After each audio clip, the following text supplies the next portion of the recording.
للذین واسطے ان لوگوں کے یؤلون جو قسمیں کھاتے ہیں من نسائہم عورت سے دور رہنے کی. ایلا لغت میں قسم کو کہتے ہیں اور شریعت میں اس قسم کو کہتے ہیں کہ آدمی کہے کہ میں اپنی بیوی سے اتنے مہینے تک نہیں ملوں گا.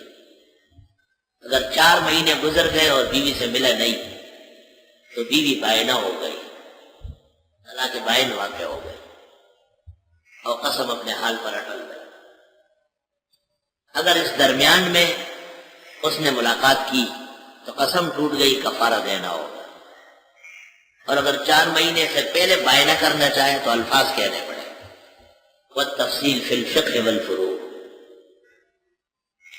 ان لوگوں کے لیے جو قسمیں کھاتے ہیں اپنی بیویوں سے دور رہنے کی، تربص و انتظار کرنا ہے 4 اشہر 4 مہینے.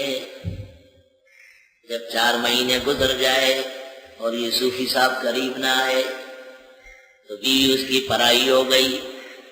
آئندہ اگر نکاح کرنا چاہے تو راضی خوشی سے دوبارہ ہوگا، اور اگر بیوی راضی نہیں ہے تو اس بینونت کے عدت گزارنے کے بعد وہ کہیں اور جا کے نکاح کر سکتی ہے. فَإِنْ فَاءُوا بس اگر یہ باز آئے، الفاظ ختم کرنا چاہے تو قسم توڑ دے، کفارہ دے. فَإِنَّ اللَّهَ غَفُورٌ رَحِيمٌ بس بے شک اللہ بخشنے والا رحم والا ہے. وَإِنْ عَزَمُوا الطَّلَاقَ اور اگر یہ ارادہ کر چکے طلاق دینے کا تو رہنے دے، 4 مہینے گزر جائیں گے خود بخود بائنہ ہو جائے گی. فَإِنَّ اللَّهَ سَمِيعٌ عَلِيمٌ بس بے شک اللہ سننے جاننے والا ہے. والمطلقات اور وہ عورتیں جو طلاق ہو جائے یتربصن انتظار کرے گی بانفسہن اپنے بارے میں 3 قروء 3 ماہواریاں.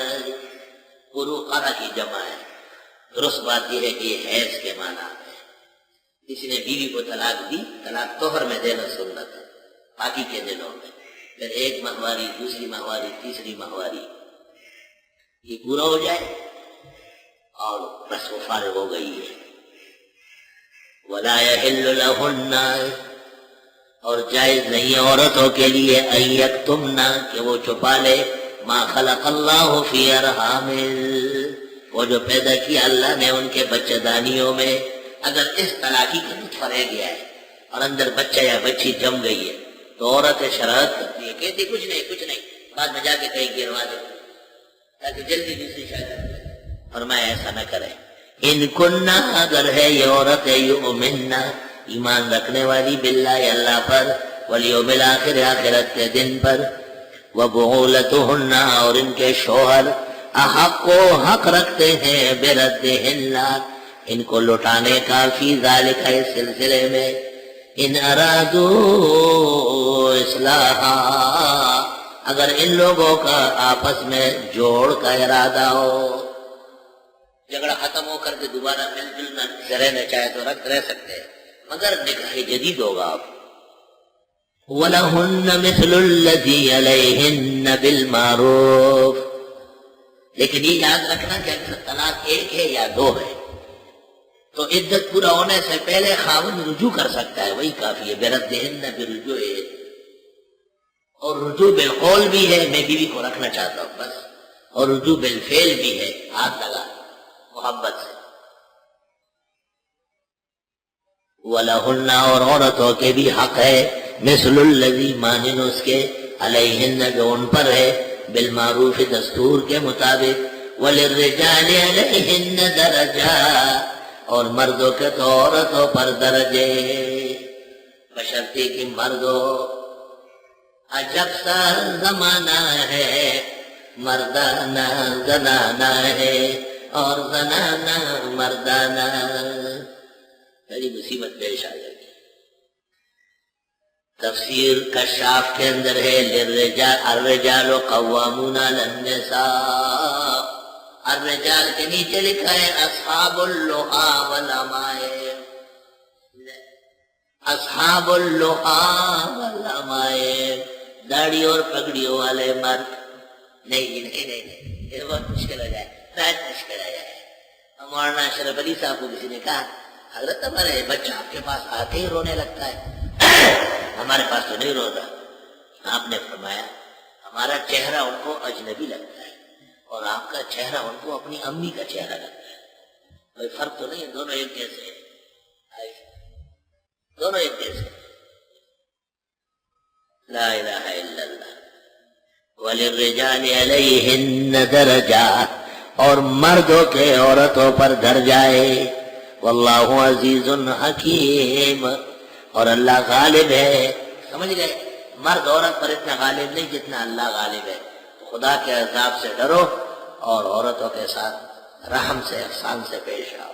حکیم، بغیر کسی وجہ کو کسی کو عذاب دیتا ہے تو آپ مرد ہو کر کے بغیر کسی وجہ کی کیوں طلاق دیتے ہیں؟ واللہ عزیز حکیم۔ طلاق کی مزید تفصیل، کیونکہ یہ زندگی کا مسئلہ ہے، اس میں تفصیل کی شدید ضرورت ہے۔ الطلاق مرتان، طلاق دو ہی ہو سکتی ہے، یعنی ایک یا دو، سنت طلاق ہو جائے گی۔ ایک دے دو چھوڑ دو، دو دے دو چھوڑ دو، جب 3 ماہواریاں پوری ہو جائے گی ختم ہو جائے گی بات۔ ایک اور دو کا فائدہ کیا ہے؟ یاد رکھنا، ایک اور دو ایک حکم میں ہے، ایک بار ابتدا کے، لیکن فرق ہو جائے گا تیسری واقع ہونے کے بعد۔ وہ اس طرح کہ اگر 2 دی گئی تھی اور پھر کبھی تیسری دی، تینوں اکٹھی ہو گئی، اور اگر 1 دی تھی اور پھر ایک اور تو 2 ہو گئی، 3 نہیں ہوئی۔ اور 2 طلاق ہو یا 1 ہو اور عدت پوری نہ ہو تو طلاق رجعی ہے۔ کیا ہے؟ اور 1 دی ہے یا 2 اور عدت گزر گئی تو بائن ہے۔ مولانا عبدالحی لکھنوی رحمۃ اللہ علیہ، علم کے شاہکار، امام العلم، عمر پر رجی و بائن میں غلطیوں پر دماغ میں بیٹھے ہی نہیں، کیا خدا یا پاک۔ کبھی وہ سمجھتے ہیں کہ 2 بائن ہے 1 رجی ہے، غلط۔ کبھی وہ کہتے ہیں کہ عدت تک رجی ہے ورنہ بائن ہے، دونوں باتوں میں غلطی کر رہا ہے بھائی۔ 1 ہو یا 2 ہو اور عدت نہیں گزری تو رجی ہے، 1 ہو یا 2 ہو عدت گزر گئی، بائن ہو گئی۔ اب بغیر راضی خوشی کے نکاح جدید کے ملاپ نہیں ہوگا۔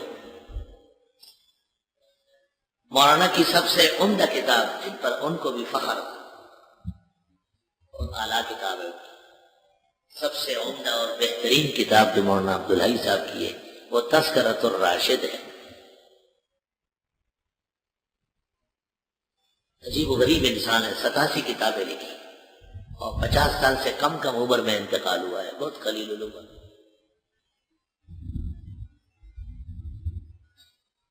مولانا عبدالحی صاحب کے درس میں اس زمانے میں 4000 اور 5000 طلباء جمع ہوتے تھے۔ مولانا نحوی میر سے لے کے شرح جامی تک اور قدوری اور کنز سے لے کر کے ہدایہ اور جامع صغیر تک، مشکات سے لے کے بخاری تک خود پڑھاتا، دن رات درس ہوتا، رات کو بھی ہوتا تھا۔ دماغ میں افسون ہو گیا، افسون جس کو ہم کہتے ہیں میرگی، بیٹھے بیٹھے پریشان ہو جاتے، بغیر کپڑا پہنے باہر آ جاتے، افسون ہو گئے، اس کو افسون کہتے ہیں، بہت دباؤ کی وجہ سے۔ یہ افغان وزراء جو تھے نا طالبان کے، یہ بھی سب افسون میں مبتلا تھے، کام بہت زیادہ تھا، آرام جانتے ہی نہیں۔ لا الہ الا اللہ۔ یہ اور صاحب نبراس عبدالعزیز فرہاروی مشہور ہے کہ یہ سحر سے فوت ہو گئے۔ مولانا عبدالحی صاحب کی کتابیں جہاں کہیں ملے، بڑی قیمتی کتاب ہے، وسیع الاطلاع شخص ہے۔ امام محمد کی کتاب زیادات کی ایک شرح لکھی ہے، بہت نادر شرح ہے، بہت نایاب شرح ہے۔ ایک دوست مجھ سے اٹھا کے لے گیا کہ میں جن لگا کے لاتا، اب بھول گیا، بھول گیا، ہر وقت کو بھی خپایا۔ یہ ان کو یاد ہے کہ لے گیا، یہ یاد نہیں کہ کہاں رکھا، یہ بڑی جلد ہے، بالکل نایاب۔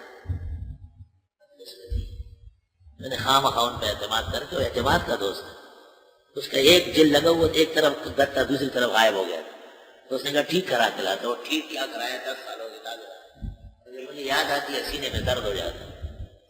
کو تو فروش سے پوچھتا ہوں، کہتے وہ تو نایاب ہے، نہیں ملتا، تو اور درد شروع ہو جاتے، وہ یہاں سے لے گیا۔ دعا فرمائے کہ اللہ وہ کتاب مجھے نصیب کرے۔ امام محمد کی کتاب زیادات کی شرح ہے عبدالحی لکھنوی، کتابیں لکھی، کیا کتابیں لکھی؟ تالیف الممجد لکھی ہے، اس کی امام محمد کے موطا کی شرح،